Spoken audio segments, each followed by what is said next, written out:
What up, guys and girls? It is Bobby. And it's Sean. We're back, baby. Sorry Come for the back. 2 week hiatus. I was trying to grow out a beard and thought it'd be a really good reveal party if I had something to show.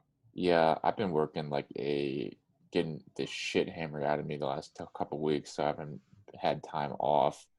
But as always, this week's episode is brought to you guys with Paragon Recovery. I've been hitting up more so now, especially with the residency going pretty strong. Make sure I get a good night's sleep and keep my inflammatory system down, keep my stress level modulated. So use the code Cronus for 15% off, or hit them if you're military or first responder, hit them up directly for an additional discount. But yeah, Dude, how busy have you been? Because it's like every time I'm talking to you, it's you're at the hospital getting ready for surgery, prep for surgery. I watch a bunch of videos about like surgeons washing their hands over and over again, and I think of you every single time. uh-huh. What's it been like now that you're Dr. Zhang? You're the surgeon up there at Lewis. I wouldn't say I'm the surgeon, but I am You're the surgeon. a Cronus Fit, surgeon. certified surgeon, the surgeon. Oh, funny story about that. I was one of the med students that came here. One of the fourth year rotating med students was asking me if I was involved with Cronus, because apparently one of the surgery residents in El Paso does Cronus Fit. So shout out to whoever you are. I appreciate the love down in El Paso. That's awesome. I another side note. I went and I saw Jimmy this last weekend. He's at the Old Guard, and we were talking how dudes there are doing Cronus Fit. So if you're at the Old Guard, shout out to you guys for crushing Cronus Fit. We heard that there's stickers there, so I'm sending Jimmy, if you're listening, a bunch of stickers down to your address so you can hand them out to those studs that are down there. Yeah. We do have more stickers in stock. I just put it up in the store. We got the pint glasses now on the store. Aluminum pint glasses. We got some more stickers. Not pint, aluminum pint cups, I guess, not really glasses, but aluminum cups. Got some more stickers. Got some holographic ones. We got some 2-for-1s, which with the logo and the text. And we got the old school the Cronus metal ones back in the store as well. So hit them up. We got trying to get some more apparel going too. Now that I'm off this week, so do some more time getting some Cronus swag going. So minus the Cronus Fit shout outs that we just did. Oh yeah. You're a surgeon. You're up at Lewis. How's it going? It's good, man. It's definitely a very sobering experience. It's like, it's actually you're, responsible for someone's care. I mean, it's not just me, but like I'm that first level in the continuum of care, I guess, where like it's mostly me as far as, making sure the orders are right, making sure the labs are good, making sure that they're being taken care of. So with that responsibility, there are also days where I feel like a huge piece of shit because there are things that I just miss or like I forget about or don't follow up on. So that's like a kind of a thing that I'm dealing with too. It's just like I feel like every day I'm just like a stupid piece of shit or like a dumb piece of shit for dropping the ball on something and then forgetting to do something and then forget, like we talk about something during rounds. I forget about that we talk about it and then don't put the order in, and then it comes like in the afternoon. It's like, hey, why wasn't this done? And it's like, oh, I forgot to do it, and there's like nobody else to like say, It was So this guy's fault. yeah, it's literally like it's my fault if stuff doesn't get done or if something falls through the cracks, and it's kind of it's a big responsibility to shoulder. And it's not just me. There's like a senior resident and chief resident. So there's like two people that are supervising me and making sure I'm doing everything. So like the big stuff doesn't really happen, I guess. It's very hard for like a mistake to make it all the way through, like that Swiss cheese model of a mistake promulgating through and actually affecting the patient. Yeah. There's a lot of barriers to prevent that mistake from work its way through to actually hit the patient. So the way I've always looked at surgeons, because I've had the misfortune of having a couple surgeries. Surgeons are always like, I feel like hot shots. I mean, if you've grown up watching Scrubs, the surgeons were like the cool kids. They were just getting stuff done. I look at surgeons like when I look at pilots, like they're that shit hot like 47 pilot that's just going to put you on the side of a roof, on the side of a cliff. You're in good hands.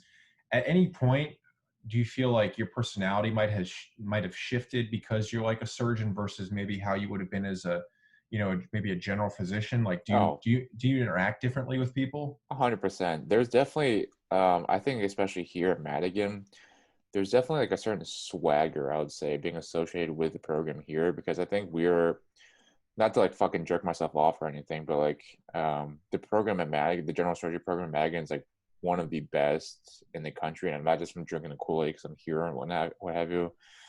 But we have like 100% board scores. Everybody passes the boards 100% from here.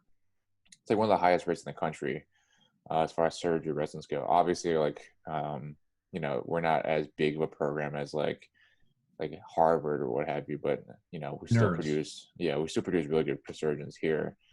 I think there's like a certain swagger that's associated with it. Like, people will see the surgery team running or like walking and they're rounding. It's like, oh, the surgeons are here, and people will say that, and then people are like, oh, the surgeons are here, and it's like they can, it's kind of like that. There's like that mentality that like that culture of excellence definitely exists here. Well, so in your white coat that I imagine you wear everywhere, are there any places on your uniform to like throw up like deployment patches or No, badges or any of I that? So don't. it's just so nobody knows that you're completely tatted out, No. Well, it curled depends on out, like tabbed, yeah. any of that. So like some days, like usually during rounds, we walk in white coats. We're actually the only program in the hospital that still wears white coats. It's like funny because like other hospitals, it's like all physicians have like kind of moved away from white coats and wear like Patagonia jackets or what have you. But I think it's kind of Weird. funny, yeah. But that's like because it's like a people just think the white coat's kind of like lame because it's like trying to show that you're a doctor or what have you. But I think it's kind of cool to wear a white coat because it kind of like shows people that like, hey, like we're the surgeons, like we're the only people that wear white coats, No, and I then should. Yeah, it seems silly that you like. Why would you? That's like the 80-second walking around and cry. You don't need it, bro. yeah, but it's like definitely there's certain like mindset that comes with being being a surgeon, especially and then being here at Madigan as a Madigan surgeon. I think there's definitely we have a pretty good culture here of like you know people. I've noticed it too as like an intern. Like I've taken like a couple of trauma calls where I go to the trauma at the ED Bay, and the attending and like a senior resident, like our second or third year resident, is asking me as an intern like what they should be doing, what tests they should be ordering, and it's like kind of interesting because like I'm only like a month into my training, and already people like look to you for advice and look to you what to do, Well, and they're also doctors. Yeah, that's like a great culture. We hinted on it a little bit in some of the Q and A's this week, but what develops that kind of that decentralized command climate that you can rely on individuals to make the right decisions, and it all goes back to like bottom up refinement and being open to recommendations from individuals and trusting them and allowing for some latitude for failure, but at the end of the day still working towards the common goals. And so the more responsibility you provide somebody, the more that person is going to take it upon themselves that when they provide you with that answer, it's going to be the right answer. It's not going to be something that they just half-ass in order to provide you. Like you're going to be entrusted to pick an HLZ for, landing. You're going to do a lot of research before that bird touches down. So I think that's awesome that your hospital does that. yeah, and it's like kind of our culture too. Like we literally hit the ground running like on the first day. Where it's like, all right, you have these patients, you have the orders to put in, you have the notes to write, and then it's up to you to get this stuff done. So like sometimes it's kind of I would say it's a little bit overwhelming because sometimes I feel like I don't want to be that guy that asks like should I be doing this or what should I do, like you don't want to be that person, but at the same time though like you need to kind of like experiment yourself and figure out like kind of your left and right boundaries. And this last month Yeah. I've been trying to figure out like my left and right boundaries, like how much I can do independently and how much I need to like ask before I do stuff. So there's always like finding the like your limits, your left and right limits. But then, I definitely feel like empowered to do or like have to come up with like plans and how to manage certain things, how to manage patients. So I do feel very empowered from that regards. And then, I always feel like I have support if I need the support to get stuff done. Cause like, they kind of let us as an interns kind of, answer pages and kind of respond appropriately and how we think we do. And then like, oh, like, if we have like bring up an issue, you always have a recommendation on how to fix that issue. So like that's what I'll do is like, there's something that I'm not sure what to do. I'll, come up with something like a recommendation to like my senior or my chief and be like, hey, I got told that this patient, is in a lot of pain, and that pain is not being well managed. I would like to do this, but then I'm also worried about this, and like have a discussion on, and like kind of voice my thought process. So it's like been very good experience, and I can definitely see already like in the hospital how much more, I guess, advanced or how much more responsibility we have as surgery interns compared to the rest of the interns, because I'm taking like overnight call like 4 times now, 4 or 5 times now, like done overnights where it's just me and my senior overnight. And then I feel very comfortable at night being able to recognize and respond appropriately to a lot of situations. Whereas the other Yeah. night, I was like, had a question for like one of the medicine interns and pretty much asked them if they were taking care of my patient. I like talked to him on the phone, and this dude was like freaking out. I'm like, hey man, are you taking care of this guy? He's like, oh, I don't know. It's my first night. I don't really know what's going on. I haven't heard anything about this guy, but I'm like, dude, like, chill out, man. It's Yeah. like, Take a breather. yeah, he's like, it's my first night. I don't really know what's going on. I'm like, dude, like, you're a doctor. Like, you can handle that. But I was like, whatever, man. Like, So much different than doing like your staff duty first time when somebody comes down and says, "Hey, is the motor pool locked? Hey, did you do this walk?" I mean, so what's it like when you've got all these parameters that you have to operate in, and in the regular army and soft, like you've experienced that proper fuck down before, like oh yeah, you messed up. But I feel like with surgery, there's almost that extra level. That's almost like if you fuck up on mission, that's way different than in training. But you're always in the mission because you're dealing with somebody's sure, yeah, open body. yeah. So how do you see doctors and your seniors talk to you either differently or similarly to how you were talked to when you were in regiment or the regular army when you made a mistake? Here's the thing, like, we're treated like kind of like adults, so it's like there's never like a fuck down or yelling fuck down. It's like they just look at you and just ask you, why wasn't this done? And you just don't have any response. You're just like, I fucked up. And that's like a shittiest feeling too, because like it's like you're you're expected to not make mistakes. You have that, and it's like, well, I don't even say like that's expectation, like, because they know that I'm only like a month into it, so I can't be perfect, and I know that I'm a month into it and I can't be perfect. But there's still like I can't help but feel that like I should be doing better, and I should be at a higher level than I am, because I'm comparing myself to guys who are 3 years into it, guys who are 6 years into it too. So it's like obviously it's like as if on the first day I'm not going to be at that level, and like logically and rationally I understand that, but still like I still have that I guess like motivation or desire to get to that level, because that's like where I see myself going. That's the ultimate goal, is to be up here. But Right. I'm like still down here at this level, and I still need to slowly work my way up there. But it's like I have such high like expectations for myself to get there. But it's like I haven't been fucked down. It's just like you can just see it on someone's face, and they're like, hey, like, why wasn't this done? Like, what happened here? And you're just like, I messed up. And it's just like the shittiest feeling, because then it's just like that look of disappointment that like every That's that the I'm talking worst. about. Yeah, you know Oh what I'm yeah, talking about. yeah. The worst I've ever felt was when someone was just like, "That's not the standard that we expected of you. If Yeah, you continue doing that, I don't foresee you having any success here." And you're being like, "Wow, he didn't curse once. He yeah. was Never been very cursed. mellow when he was talking to me." I mean, it's an awful feeling. Do you have maybe a better skill set in responding to some of that adversity or some of that criticism with your prior military service and continuing service by looking back and being able to reflect on your mistakes and maybe track them or write them down? Oh yeah. So I think that but I think that's like any high performing individual too. I don't know if like soft does that. I think like I was, I think as an individual, we both of us are probably pretty high performing individuals before we even got to soft. And then being in like Ranger Regiment just enhanced that and gave us more confidence and skill set to become higher functioning or higher achieving. So I feel like not to like compare myself to my peers, both my fellow interns. They're both like savages and are really good too. But I also feel like I don't know. It's just like I feel like I am able to reflect very like every day I'll come home and I'll kind of reflect on like what I did poorly and ways that I can improve. So like I feel like in this last month I've like, improved drastically and not in like my workflow, being efficient and knowing like how to, to being like better, like better work, just being like better in terms of how I'm doing things. So I think that's definitely a skill set that I think I refined from Ranger regiments, like that self-awareness, being able to, critically and unemotionally evaluate your own performance, and then being able to create like a course of action and wave like steps forward and how to rectify it.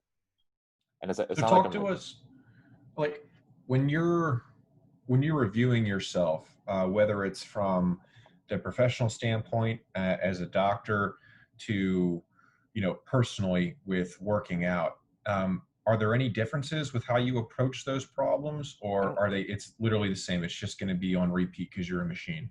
I think it's just the same thing. It's like, you can't get better unless you're looking at yourself and critically thinking about what you're doing. Like every day, I will think about, oh, like I missed this, so I need to figure out a way to structure how I think or how I process information to make sure I don't miss it again.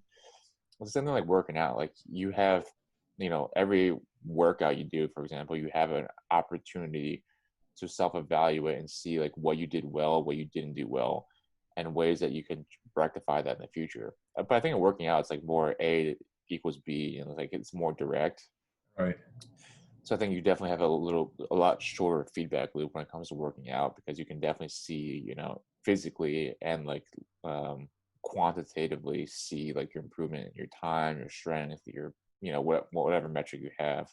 Right. I think in medicine it's a little bit harder because it's harder to quantify like mistakes or quantify like how well you're doing, because it's not like you can't really like put a metric or a number on like how many orders you put in the day. You probably think about like how fast you get things done, but that's like also like another. I don't know if the speed is necessarily a good thing as well too. Yeah. So what would be a recommendation for somebody that maybe it's the first time they want to take ownership of a failure, or they want to be able to rectify issues that they've observed for themselves, kind of like a first time I'm realizing that I maybe am not the best at running or the best at push-ups. What's a good first step to doing that in building this kind of maturity level to going forward and improving? I think the first step is obviously just recognize the fact that you have an issue. Like, you can't fix something until you have recognized that this is an issue and that you need to fix it. So like you could never, like if you're, for example, for running, like if you don't run, you're never going to know that you're a shitty runner, you know? Right. So the first step is definitely acknowledging or putting yourself in a situation to either make mistakes or to learn, or to do something so that you can learn from the mistake. So like, so as far as like working out goes, like you have to first acknowledge the fact that, that you need help. And then second is like recognizing that you don't know what you're doing and that you need to ask somebody that might know what they're doing for help. And I do that in medicine all the time. Like, there's plenty of times where I'm like, I am faced with, like, for example, like a patient or a call. I get called that a patient is like, starting to become unstable. And I'm like, I don't know what to do. Like, I recognize the situation that, like, hey, like maybe I'm in trouble or this guy's in trouble and I'm a little bit over my head. And this has happened multiple times now. And then I'll immediately call for help. Call my senior resident, or call my chief resident, who has that additional 2 or 4 or 5 years more experience than I do, and then elevating up the chain, and finding help and getting help. And I think that's going to be, and that's like not, it's foolish to think that you know everything and they're able to handle everything by yourself. I think that's the first step to like really being to getting better, is that recognizing that you have a problem or have an issue, and then finding help where you think it's appropriate. It's like the first step of AA. Yeah. It's kind of like Uh, yeah. so you identify that you have a problem. if you're in an environment though where maybe you don't have the best chain of command, let's just say we're back on the line. Hmm. What kind of resources do you think are out there, or would you recommend individuals look into from the mental standpoint all the way down to the technical competencies? For military stuff, I think it's a little bit harder just because it's more of a niche environment. But I mean, I'm sure there are like podcasts and ways that you can listen to other people share some leadership Misfit. experiences. Us, for example. But I mean, you can talk about like Jock. I think Jocko, despite somehow how you might feel about Jocko's podcast, I think he does a pretty good job of talking about like leadership and like self development and all that stuff. Um, you might question like, oh, he's like selling out as a SEAL, but I still think he makes a pretty good product. And there's like I don't think books we've ever too. questioned SEALs on this podcast No, ever. never. But I mean, they still, like it or not, they still have a pretty good. They still produce a pretty good product. Yeah. And there's also like there you might not find a direct answer, but this is also like you putting in the time and the effort to make yourself better. So that's like reading books about psychology. I've always been a big fan of reading like psychology, self-help style books, like philosophy books, just ways that you can develop yourself and giving yourself more tools or more perspectives where you can operate or to understand other people from. But like uh, definitely as far as the military goes, like if you're not getting your chain of command, like I'm sure you have buddies that you went through, ROTC, West Point, Bolick, what have you. You'll have, the military is pretty as like as contrite as to say, the military and the army specifically is a very small organization. Like once you join it, for better or for worse, you develop a reputation. You have a reputation immediately from joining the military, and that reputation comes from your ROTC, your West Point days, your Bolic days, your first unit, second, third, fourth unit. Like all that shit ties back together, and like once you have that reputation, that kind of sticks with you. So I yeah. feel like at your first unit, you feel like you don't know what to do. Reach out to. I would probably reach out to like your buddies in Bolic. Typically the guys that do well at like in bowling or do well academically or do well physically kind of like can, can join together. You Yeah. hang like attracts like, and you're gonna hang out with guys that you're the most alike with. So I would say like reach out to some of your buddies, reach out to some mentors that you might have that are from like undergrad or West Point, and they might not have the answer, but I can at least point you to someone that does have the right answer. I think some of the hardest things that you have to do is ask the question. And once you get over that hump of opening yourself up and being a little exposed and Oh yeah. asking tough Uh-huh. questions, how do I do this? What should I do? People aren't going to look at you less just because you're inquiring how to better yourself. If you're asking, like people say there's no such thing as a dumb question, there are absolutely dumb questions. Like we've seen them a million times. But if someone's asking an educated question, obviously coming from a background where they want to better themselves, nobody's ever going to scoff at that. Yeah. And the fact that you are mature enough to come and recognize that you don't have all the answers, that person is going to have the world of respect for you because they know that they can trust you to come and ask the tough questions, because in the future they're going to be the same individuals that are going to tell you, when something is completely fucked up, that you want to know firsthand because they're not too afraid to voice maybe a counter opinion. And I think that's a big difference in leadership. The individuals that are just the yes men are those ones that you never want to follow into combat. You certainly never want to lead because you never find out the issues until well after you're gone or you've Hmm. LD'd. Yeah, that's a great point. It's just that, I'll never fault and like a leader too, just not even in medicine, just as as a leader, like I'm never gonna fault somebody for asking for help or asking like some more guidance on something. I mean, there's a certain point, like message Garcia type thing, where like once you're given an order, like you should expect someone to be able to fulfill that order. But at the same time, though, like if you're over your head, there's nothing wrong with legitimately asking for help and saying that, hey, I don't know what I'm doing and I need some help.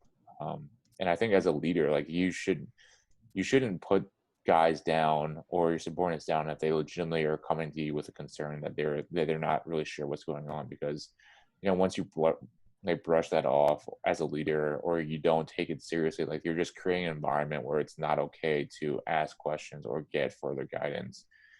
Of course, the military is a little bit, and just I mean, military can be a little more like, I want you to do this, and like give you like, like I want you to make a peanut butter and jelly sandwich, like a classic Ranger School example. Like I want you to make a peanut butter and jelly sandwich, but like don't tell them how to make a peanut butter and jelly sandwich, Yeah. so that they can learn from their mistakes and learn from them too as well. But at the same time, was like, you know, if you're training, there's a certain thing about, you need to experiment and learn for yourself.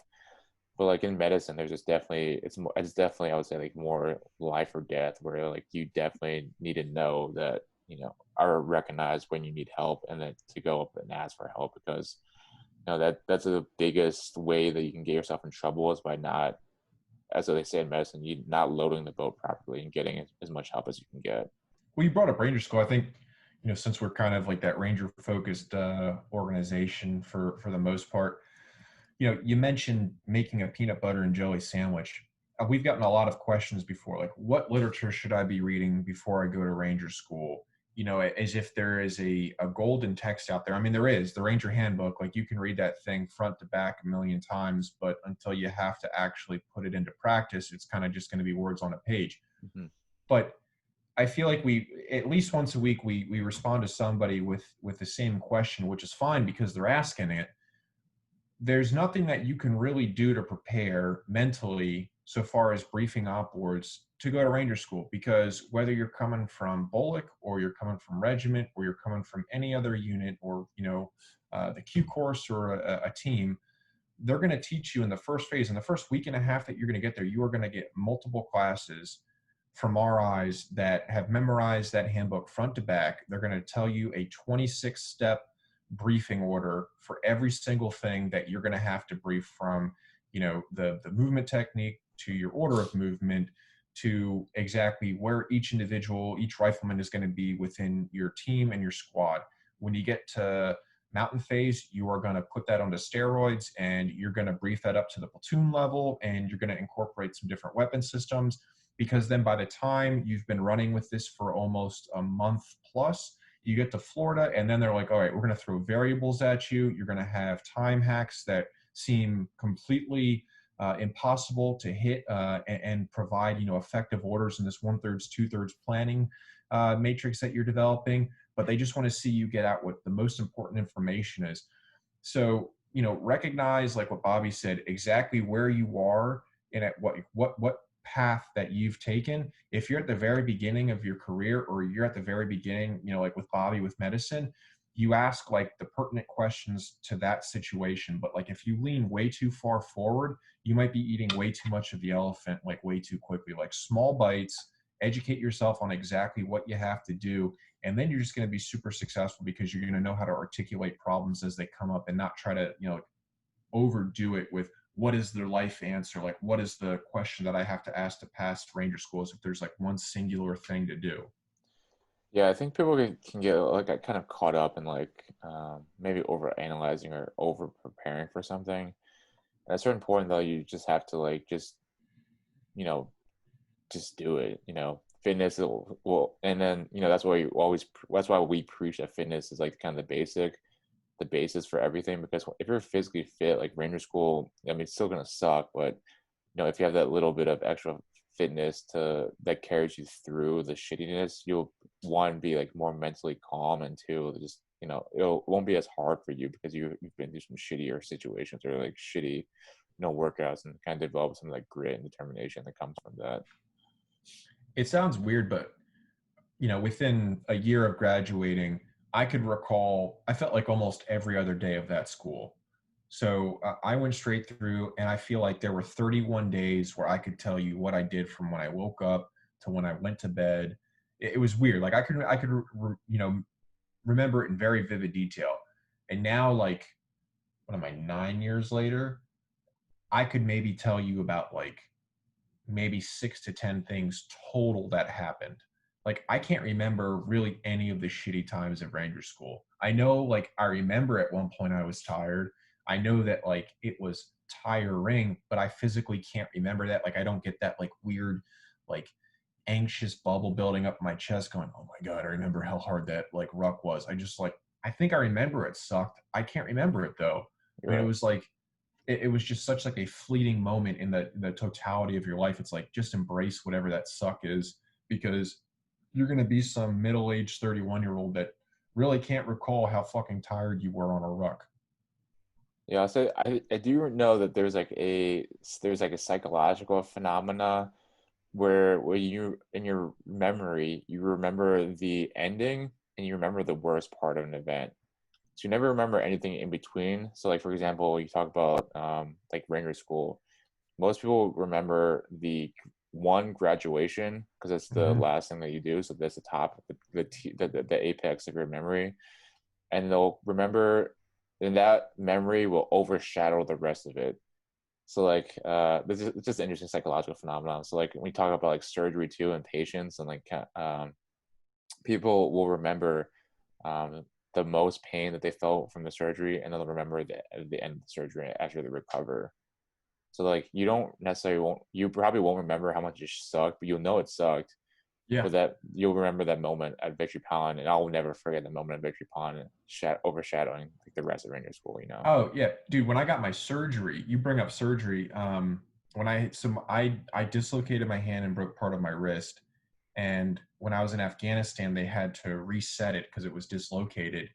And before they put me under, I just remember they hung my hand up and they put weights on my elbow, Yeah, to trying reduce to it. like, yeah, trying to just rip it. And then he's like with my hands in these like literal like Chinese finger Yeah, I traps. know exactly what you're talking about. They're trying to yank it. I'm like, dude, I feel that. Like, I can feel you trying to slide my hand back onto my wrist. Can you just knock me out, please? And Mm. then, days later, I got a surgery where they had to tie everything back together. But like, I remember the in between was like super painful and boring. But I remember the surgery waking up, and I remember them trying to reset my hand and my wrist and just being like, everything else, though, nothing. I was in Exactly. a cast. I just remember nothing. Yeah, so you remember the best and the worst part, but everything else just in between you don't really remember. So How yeah, many but that's years does it take to build up that like let's just call it like mental stupidity? Like you can't you're just dummy. You can't remember. I don't know. I don't know what the literature says on that, but I do know that that phenomena is a very real phenomenon that you just remember the worst part and the best part, and everything else is just whatever in between. Yeah, I will definitely I'll definitely remember the pain of that. But yeah, same with range squat. Because I asked my dad, uh, I know he did Mount Yona when he was in mountain phase, but when we went there and they're like, yeah, we're hiking to the top. If you fall out, you drop from the course. And I felt like I had been so well prepared growing up and asking him all of his Ranger School stories. And then now looking back, being like, I can't believe he remembered half of them. When he didn't remember Mount Yona, I remember walking Yona and being like, I'm going to kill him. I'm when I graduate, the first thing I'm going to do is be like, hey, asshole, you didn't tell me about this dumb hill we had to hike up. Why didn't you tell me? Like, I would have mentally prepared knowing that I had to hike however many 100 feet of elevation while you were going to go up there and do some mountaineering exercises. I didn't think Like, Mayano was that bad when we did I it. didn't think I didn't think so either. I was just angry I didn't know it was coming. Like, Uh, so spoiler alert, if you're going to mountains, you're going to walk up Yona. Spoiler alert again, if it's during like the summer, there might be, thunder and lightning storms. Don't sit on a tree branch. Lightning hit like a tree and got everybody in the platoon. And that was the class that had 5 recycles that had to spend like a couple weeks in the hospital because they had been struck by lightning earlier in the phase. nice. So lessons lessons learned. But yeah, but where are we going with that? Failure, sucking. Oh, so I will share a story of confronting failure and feeling a huge piece of shit. I had a patient die on me a couple weeks ago. My first patient. So I've actually had two patients die on me now. The first one was my first overnight shift, and this patient was in the ICU, but like it wasn't our patient; it was the ICU was taking care of them. But I had actually known this guy because we had round. It was a vascular surgery patient, so we had rounded on him like a couple of days beforehand. He's like a really nice guy, and that was like a kind of kind of a rough, psychologically speaking, like rough, like welcome to, I guess, like start to like medicine because Yeah. 2 days before he was alive and he was talking to you and he was a really nice guy, like really jovial, making jokes and like saying like how he felt okay and like he'll recover and feel better. And then 2 days later he's dead. And then my guy, and that's the one that I think affected me a lot. So this was a 2 weeks ago. This guy was super sick, came in from out of state, like flown in with like a pretty much dead bowel and like not like very unstable patient to begin with. Was in the Yeah. Not ICU doing well. for, say again? Not doing well. Yeah, no, he was a very sick guy to begin with. Came in, went, like, got operated on, went to the ICU for like, I don't know, like 2 or 3 weeks, and then after that was transferred to the floors. Um, but it basically like, well, I was like in charge. I was on the team taking care of him, and like so, as the intern, you're kind of the first page or the first person that gets called. Something goes on with the floors. So I was the first guy I got paged that this guy was becoming like unstable. It's because like hypotensive, his pressures were dropping, and he was starting to lose and just wasn't responding very well. So that's like a call you don't want to get. So I went to evaluate him bedside and to go take a look at him, and I realized, hey, like this guy is like he is like something's up with him. I don't know what's going on, but he is like very unstable. So I called for help, and called pretty much my senior, told him to page, and get like a rapid response to get some more help in the room. But basically, the guy then proceeded to decompensate and then died. But you know, it was my first real experience responding to like a real emergency situation. So I think that um, I logically and rationally think I performed very well at the level I'm supposed to. Like I didn't know what to do because I mean this is my first time seeing a dying patient or a patient starting to deteriorate to like on the brink of death. But like I responded very quickly, recognized that hey, like I need help, and started calling for help immediately. And then I started getting the starting gathering information, like started ordering labs. Like I had actually, ironically enough, was have rehearsed this in my mind so many times that I actually knew exactly what orders I wanted to get, knew exactly what I needed to do in order to respond appropriately. Like you talk about rehearsals and like mental rehearsals, and I had literally been preparing for this moment for months now, thinking about I've listened to podcasts about medicine podcasts as how to respond to emergencies on the ward. So like I've listened to these episodes, listened and then mentally rehearsed like, I need to order this, and this to either rule in or rule out what the pathology is. So I had even had like on my order set, I have this order set on my EMR that I like favorite orders, and my favorite orders are like I call it my emergency order tab. So like it's all set up so it's all like stat orders. Like this is if somebody's decompensating, I just go into that order set and just click on everything and order that at once. So I know Yeah. that this covers everything that I could possibly need right off the bat to get information that I need. And then on top of that, so I had that set up before this happened because it's military, so we all have CACs, right? And you have to log in with your CACs. So it's a huge pain in the ass because you have to bring your CAC in and plug your CAC into a computer in order to log in. And of course, it's a military fucking computer, so it takes like 10 minutes for the computer to get set up.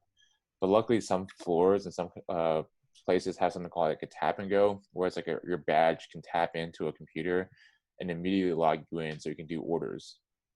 So thinking of that, I was like, hey, like thinking about this in my mind, I was like, hey, this is a good capability to have because I'm not always going to have my laptop with me, my computer with me to put in orders. I'm not always going to have my CAC with me to plug it in to put in orders.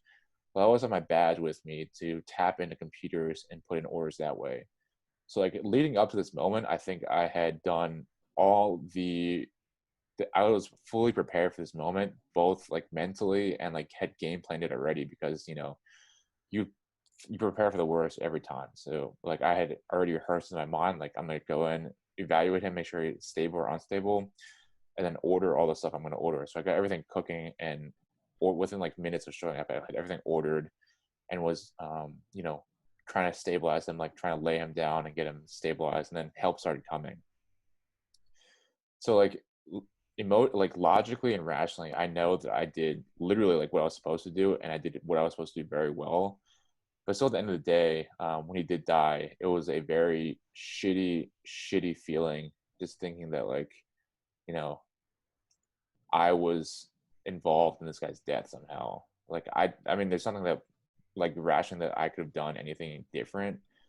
The only thing, there was like one thing I could have done different, and that was to call a code blue, like fully call like he was dying sooner, because I called everyone out that he was like actively dying. And I think that if I'd done that, I would have mobilized more help immediately. But Yeah. like that's like a minuscule fact. But the fact that like I did everything that was like I had mentally rehearsed for this moment, I think that I didn't take it as personally or take it as hard as I probably could have, because like I had put in the time and the mental energy to prepare myself for what I would do in this situation, We like talk running through about the mentally rehearsals. preparing. You said you had your go-to orders. I feel like you probably had to develop that in your free time. Like that wasn't probably Oh something yeah. during. So, in being a good leader and being a good doctor, how many hours would you say? And even when you were down on the line, did you spend outside of work bettering yourself like every week? I don't know. Like it's hard to say now. Like now it's definitely like more translatable. Like I'll show up I'll depending on what service I'm on, I'll show up at like 4 o'clock in the morning, where and then try, because we don't start rounding until 6 o'clock. So I have like a 2 hours where I'm sitting there, reading about patients, getting things ready, making sure all my notes are ready, like putting in the time. Like I'm putting an hour before even I'm supposed to be there, an hour early before that. And then at the end of the day, putting in an extra hour or so to make sure everything's ready for the next day. And it's like, I tell all the med students that rotate with us, I tell them all the same thing. It's like, it's all about time management and being efficient with your time. Like, what can you do now to set yourself up for success in the future? And I still that tell to all my med students, because that I think is not just in medicine, but in life. Like, Yeah. like, what can you do now to make you successful in the future? And it's not just like in medicine, like making sure like all the notes are right for the next day, but it's like in the military too. Like, what can you do if you have a free like minute, or like a free like block of time for like 30 minutes? Like, what can you do now that you can do to make your life easier in the future? Whether that's like reading a book, prepping a con-op for something that's due in like weeks out, planning for something that's weeks out, putting in orders and creating an order set for myself when prepping for that call or that moment where I know that I need help, or this guy's dying, I need to get all the information I can get in lab work. Like being able to, and that's like the time that you put in to make yourself better for the future. Do you have a physical checklist, or you were talking about like all these orders and you had your go-to tab? Is this a digital thing? It's a digital thing, but like but it's also helpful, because then once I click on that tab, it's like, what else do I need to think about? Because there's a certain algorithm to the approaching emergencies. Like you talk about ABCs, your airway, breathing, your circulation, and you can kind of run through a bunch of like possible situations that would kill somebody pretty quickly. But it's just like I don't know, just thinking about like what could go wrong. So like, for example, another thing that I do, that I started doing last week after this guy died, as I started I now have like on my desk, I have a central line kit, which is like basically an IV that you put into a large vein that lets you put in like a lot of fluids at once. So I have that on my kit. So not really my kit, but I have it on my desk. I started carrying a Walking around with a plate scalpel. carrier in the Yeah, hospital. yeah, yeah. Like if I'm on a certain service, I'll carry a scalpel in my pocket, because like you never want to be in a situation where you're asking for something. And this happened too when this guy died. Like we didn't have everything that we needed in the room, so we're like asking people to get stuff for us. and then people, don't always know where stuff is, and then like you never want to show up unprepared to a situation. And like this like goes speaks directly translatable to the military. It's like you should know how to work all your equipment. You should know where your equipment is. It shouldn't be that emergency situation where you have to. It's your first time using this equipment in an emergency situation. Oh, Like dude, you, it's the worst. I can't tell you how disappointed I was when I got to Hood and I had to go run a like platoon on platoon, force mod, and I had E6s that didn't know how to program an embedder to like name and change channels. yeah, And you're just like, how have you been in this long and never touched one of these things? Like, so in the hospital too, I mean, the amount of stuff that you have to deal with, you were just talking about that IV kit. I feel like you've got the equivalent in a hospital to what you might have in like a Ranger Arms room. Like there's so much stuff that you have to be, responsible for and competent on it. It's got to be like just mind blowing to conceptualize. yeah. And granted, I will say that I have physically not put in like a central line or like have put in a chest tube or done a lot of these bedside procedures, but I can tell you word for word how I would do it because I've rehearsed in my mind so often and visualized it in my Yeah. mind so often. I can tell you what I'm going to do. And that's the thing. It's like if you're not able to physically rehearse and practice it, you should at least mentally rehearse it and then, think about each step that you can take through it. And it's like, I didn't really, I guess, appreciate the importance of rehearsals until really now, but like, even for a surgery, it's like before I go into a surgery, I will visualize the steps I'm going to do, the instruments I'm going to ask for, what I'm going to do next, so that when I'm in the operating room, it's not the first time I'm like thinking about what I'm going to do. Yeah. And but that's like transferable in life too. Like you need to do the That's proper. your terrain walk. Yeah, it's your practice, it's your mental, it's your rehearsals. You have to be able. We talk about rehearsals, so you don't have to do like a full combat rehearsal. Like you don't, but you can do the various levels of rehearsal, starting with like the verbal walkthrough, back roofs, etc., what have you. Yeah. But it's like throughout life too. Like you can't just show up on game day and expect to fucking throw a game winning touchdown like you haven't done it before. At least mentally done it before. If, Right. of course, like physically, I haven't put in the stuff, but I can tell you literally how to do it because I've rehearsed in my mind so many times. Because that's the one situation that do not want to be in, is the day that if I get called to do this procedure and I don't know what to do or I don't know how to respond, because I think that's would weigh more on me in terms of psychologically, that if I show up and I'm expected to do this and to save the patient and I don't have these, I'm not able to do it because I just didn't prepare enough, like that's like going to be the worst feeling I can imagine ever. Well, and I think too, we talk about like competency and the amount of time that you put into training before, you're even stepping next to a patient. In the military, when deployments were, I would say from like 2014, 15, when the conventional units really stopped doing patrols and became more just security forces for SOF and enablers and doing like these random just kind of patrols right outside the fob, you'd have company commanders, and my brigade did it, and we're really happy to do it because it gave more guys leadership in a deployed environment. These companies and these platoons would train up for 6 months before deployment, and then 3 to 6 months into the deployment, they would have a complete change of leadership. The platoon leaders would get changed out, the company commanders would get changed out. You might change some NCOs, and when they were talking about me taking command, I remember being like frustrated for the current commanders, like because I'll be damned if I'm walking in to somebody else's company, even if I think that I'm a better potential commander for that element, or I'm a better candidate to command. That person has way more invested in that company, having gone through these pretty arduous tasks prior to getting to Afghanistan, than I do. Like, I don't understand how units are now allowing individuals to just jump into leadership positions in the middle of deployment. This isn't World War II where, like, the LT got shot by some Nazi on a hill.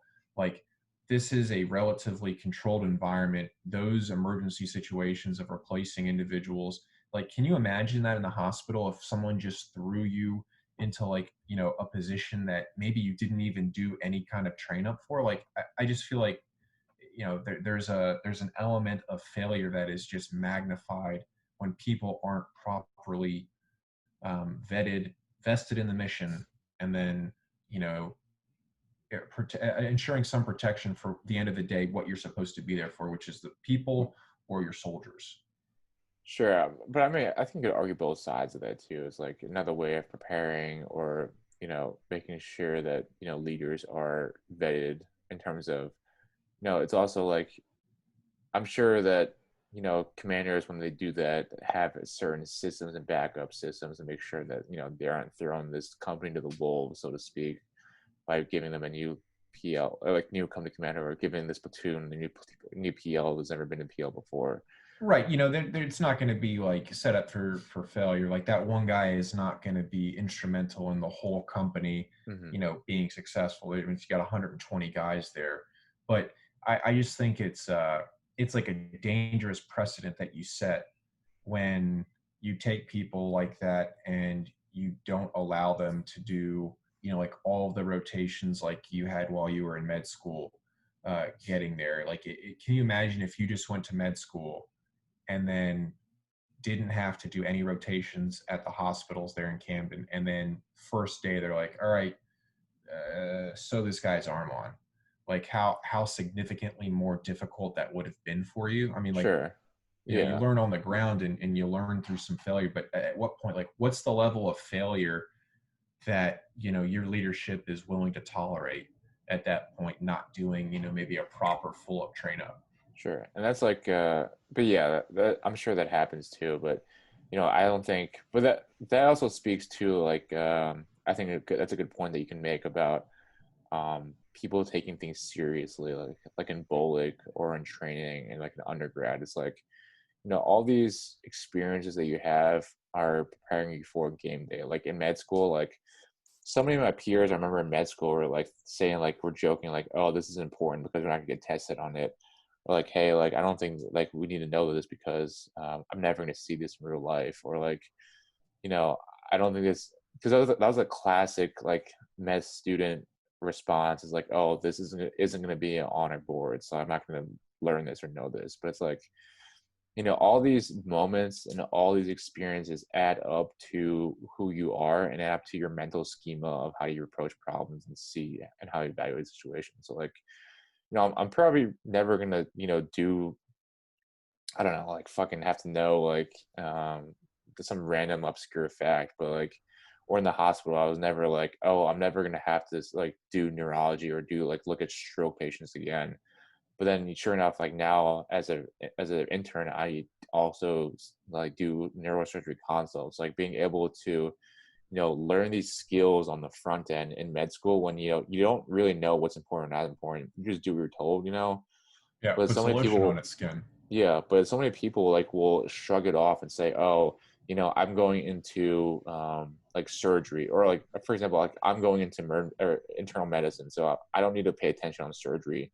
I'm going Like to I be a don't need to, plastic surgeon. yeah, like I don't need to be a plastic surgeon or what have you, but like all these experiences set you up for success and help create like skills that you don't really know that they're a skill until you need them.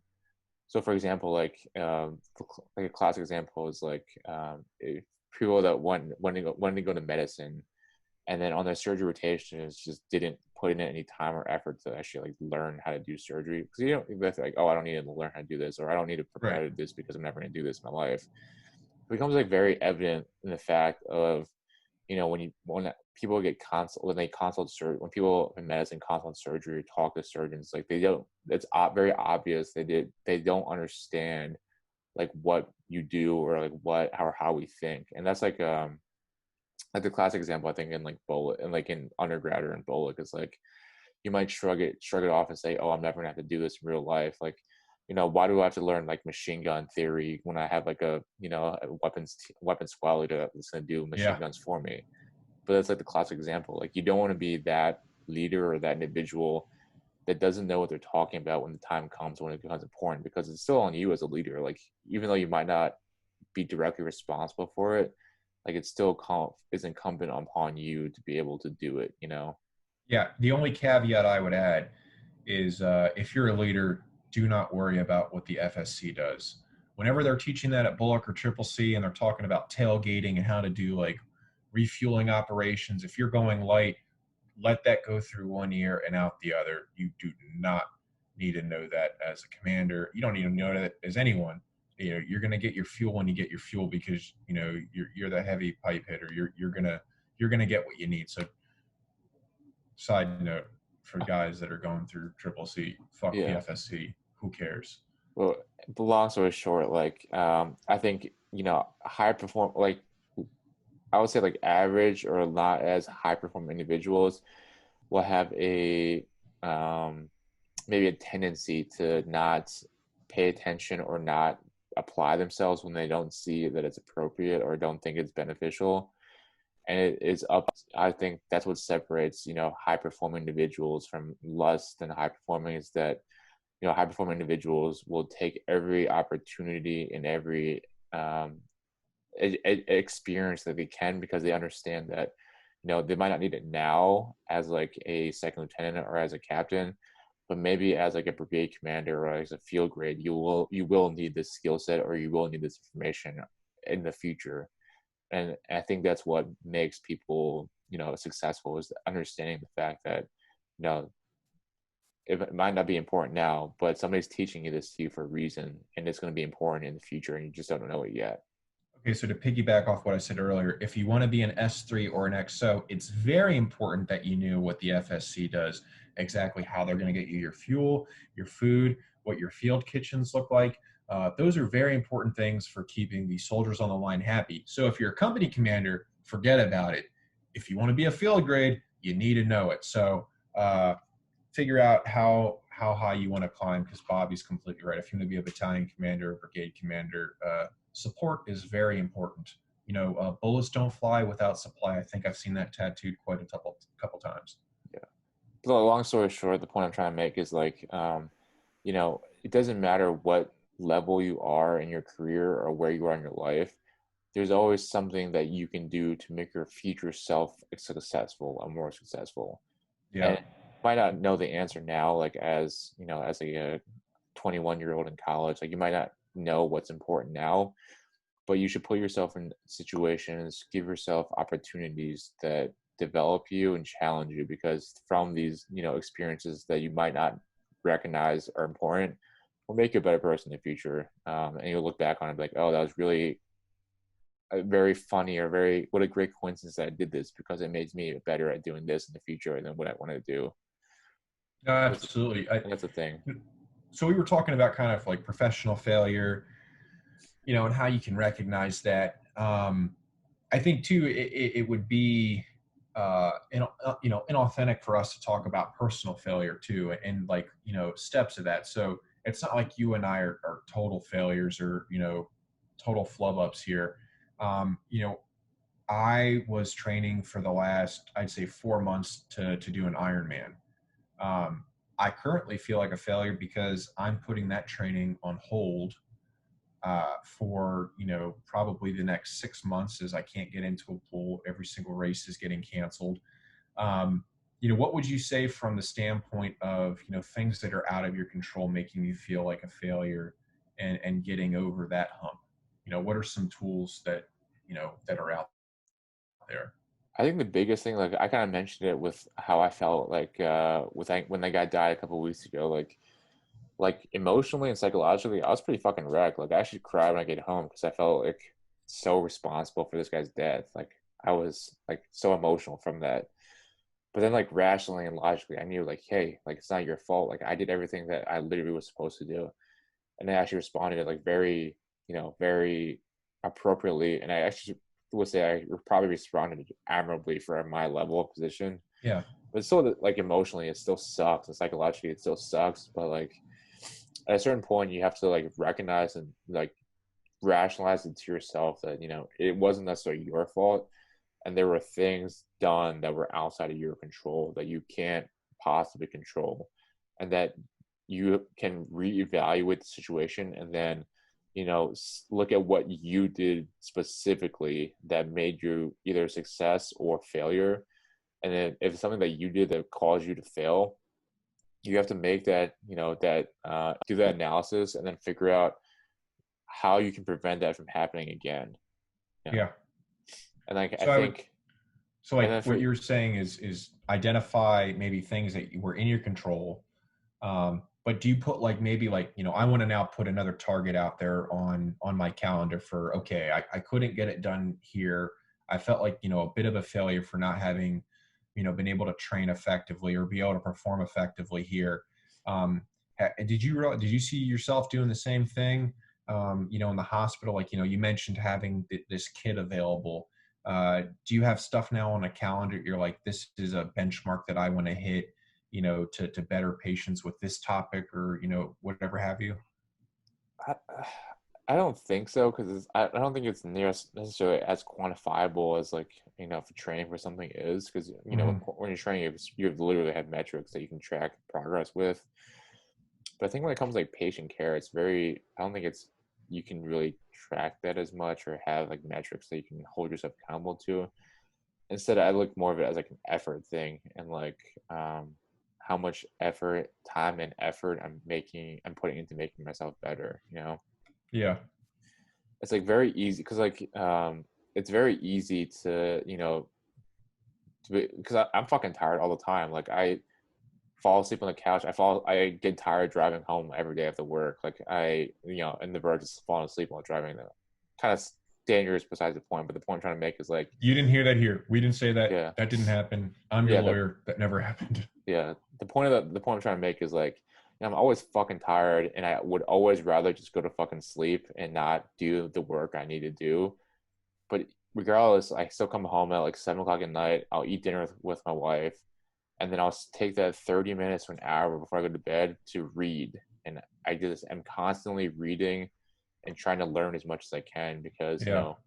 um, like any skill, you have to develop it in order to get better. And like you can't expect that you can't expect to fucking, like I said, throw the game-winning touchdown without ever putting in the thousands of hours of perfecting your spiral or understanding how your offense works. Like it's the same fucking analogy for life. You can't expect success if you don't put the hours and hours and sweat and tears and blood, sweat, and tears into it, and then show up on game day and expect, oh, I think I put it. I think I can do this because I want to do it. No, you can't. Like that's not feasible. That's not like you. It's not possible to just show up on game day and expect success if you haven't put the time in to achieve that success. Yeah.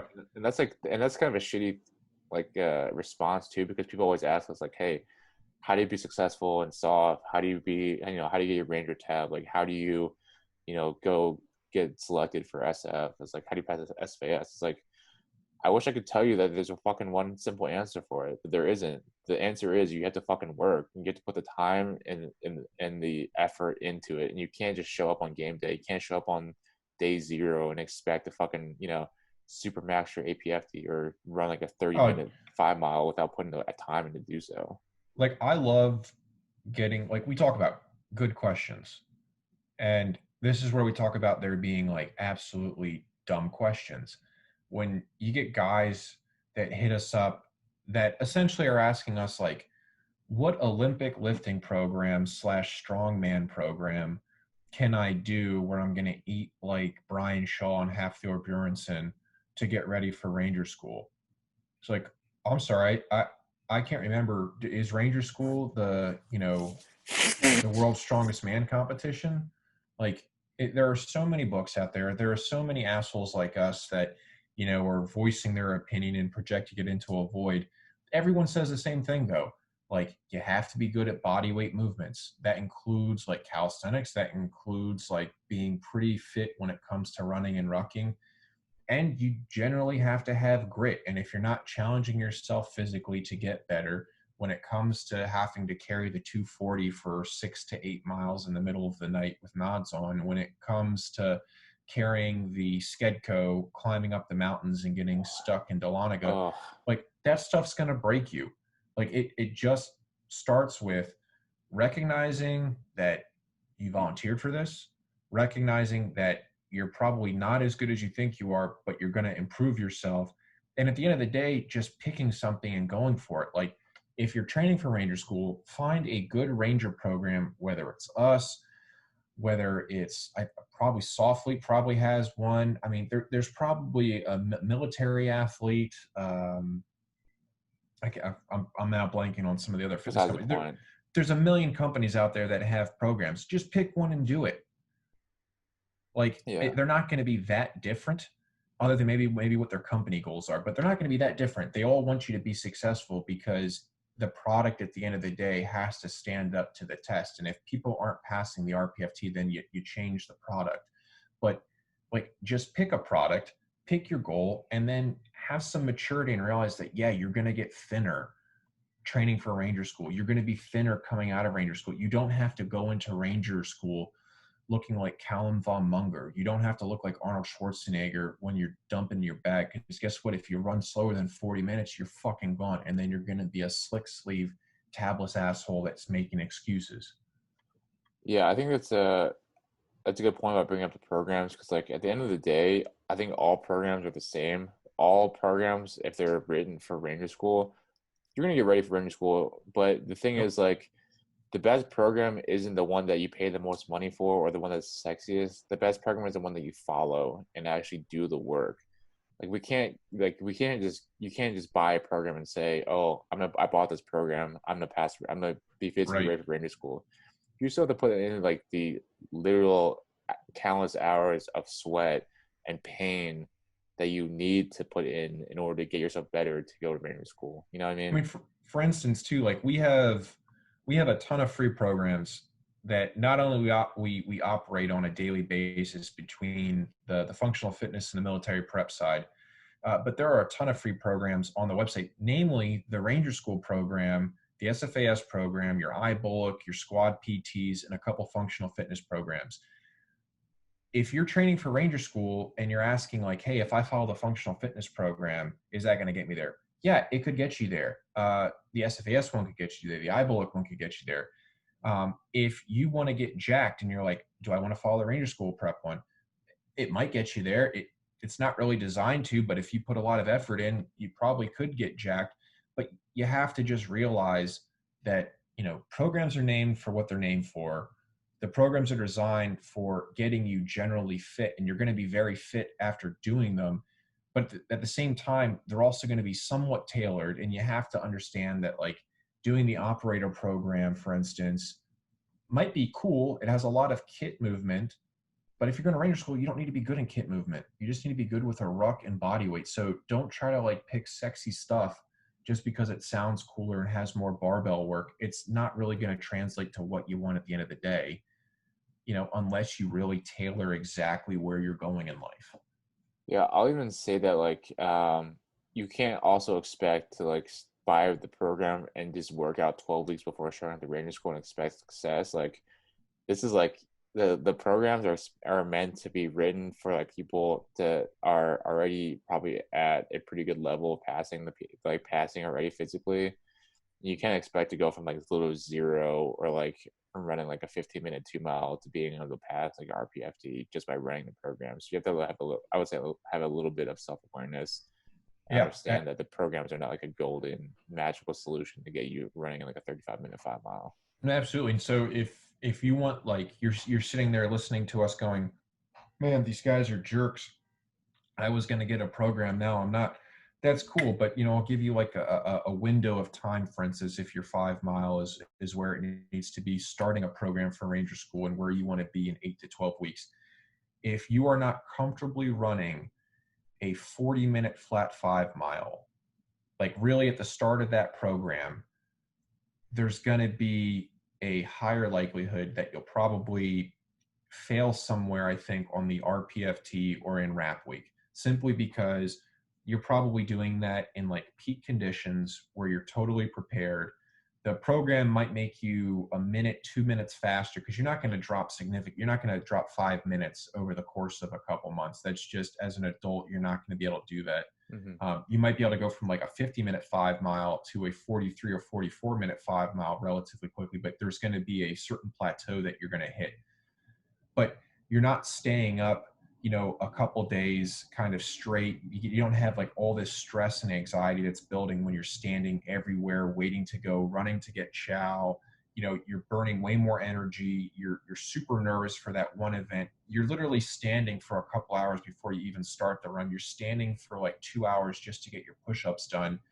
Like, you need to be probably comfortably running and 40 minutes or less for the Ranger School. But if you're at that 42-minute mark, 43-minute mark, your 12-week train up window is probably more realistically like a 15 or 16-week train up program, where you should probably focus maybe on a running centric program that gets you comfortably to be able to sustain an 8-minute pace for 6 to 7 miles. And then you hit up the one that's going to include more rucking, more weightlifting, more, lifting in general, so that your body's going to be taxed, but you can always hit that 8-minute Ranger standard. Yeah. I think that's the big difference when you start these programs, and, people just kind of having lofty expectations that, if you're training up to be a Navy SEAL, oh, just because I followed, SEAL Fit for 16 weeks before I went to Buds, I'm going to be good during Hell Week. Maybe, but I guarantee you that's a much lower success rate than the person that spent maybe a couple months training up their deficiencies before they start our program. And the circle back comes back to the whole self-analysis, being honest with yourself and recognizing your true like levels and your capabilities, because you can lie to yourself all you want, but like when game day hits, all that self-talk and all that bullshitting that you've been doing yourself isn't gonna prove successful for you. Yeah, I can't tell you how many iBullet guys, over the course of, we're 16 weeks there, I think it might be longer now, consistently we're running like 39, barely passing the 5 miler. And then you go through rap week and like half of them are gone because they do their sit-ups. Now all of a sudden they're course taxed. They've been standing for 2.5 hours and they're lining up on a start line. you know for those of you that have been to Ranger School, you have like people that just take off like a bat out of hell on the start of that 5 miler, and they'll run that first mile in like 6:10, 6:15, and then die because everyone's just so jacked up. You've got 400 plus people running it. People are just like trying to get out ahead because they're so worried they're going to get behind some weird pace and they're going to be dropped. But the problem is because they didn't know their pacing effectively and they couldn't like find that like opportune level of stress to get ready, that they're like, all right, I'm fine with getting passed by all these people. I know I just hit my 7-minute pace. Like I know I'm going to hit 35 comfortably so that I'm not even at risk of getting dropped. You're not trying to get like a spot report for finishing under 32 minutes. Like that really doesn't go anywhere unless you build up a lot of major minuses, which I had, which it still didn't help me out to getting any like, major pluses. So again, like Bobby said, recognizing exactly what you want to do, recognizing that, you should build on your flaws and make them better, individually, and then try to put the whole thing together. Yeah. So like you can always lie to other people, but you should never lie to yourself. Yeah. I really have to piss. So let's just start wrapping this one up. Yeah, man. I gotta Okay. piss So myself. before Bobby pisses himself, the Cronus Scholars program is up and live right now. This year, we are giving out 3 $1,000 scholarships. It's a real simple application. You just have to essentially send, either your DD-214, a copy of your OER, NCOER, an application letter, an acceptance letter, an acceptance letter. If you're already enrolled in the program, like just a first semester, like showing, hey, I was in the program, 2 brief letters saying like what you want to do with your degree afterwards, if you want to benefit veterans, and like a picture of yourself in uniform. The scholarships can be used for anything. It can go towards your tuition and books. It can go towards your rent. It can go towards interview prep. You don't have to be going to get like an graduate degree. If you're trying to go to like a technical school to be, a welder, if you want to work on cars, the scholarship is literally for you. If you are a transitioning individual, if you're coming from Ranger Regiment, that's great. If you're coming from the regular Army or the National Guard, that's great. We just want an opportunity to give back to the community because Cronus Fit has been so great to us over the last 2 years to provide for a lot of other donations and programs that we've run, that we just want to make sure that the guys that are getting out of the Army that have been following us for years are getting that, in due course. And so sign up for this. If you have friends that are doing it, tell them to sign up. We want to try to give anything that we make here on the website back and get guys, to that next chapter and next career. Yeah, absolutely. And then, it's obviously, the goal of us is what we try to do is try to give back to you guys, whether it's through the podcast, through programming. At the end of the day, you guys are, the ultimate focus of what we do. So, apply for the scholarship. It's really not that hard. And I think that's probably a great analogy to make. It's like, if you're not going to put it in an hour to apply for $1,000, like, we probably can't help you that way anyways. We're not going to help you that much anyways for you to get successful. So just put the time in, it's not, and then don't think you're taking away either. Like, we'll make sure it goes to the right people. So don't think if you're like, not deserving of it or aren't high speed enough or just apply, and then you never know, Yeah. And you just put your stuff in. We'll get back to you very quickly. We're not some like weird admission board that's like picky. We didn't have all Rangers that were our Cronus Scholars last year, not also all males. So it's literally, we just want our veteran community to be better educated and to help in that transition, especially with COVID right now, and families, whether you're transitioning and the cost of unemployment, and that paycheck not coming in. Literally, the scholarship can be used for anything to help you get on to that next career path. So apply today. Lots of good opportunities to get some additional help for whatever it might be. Yeah.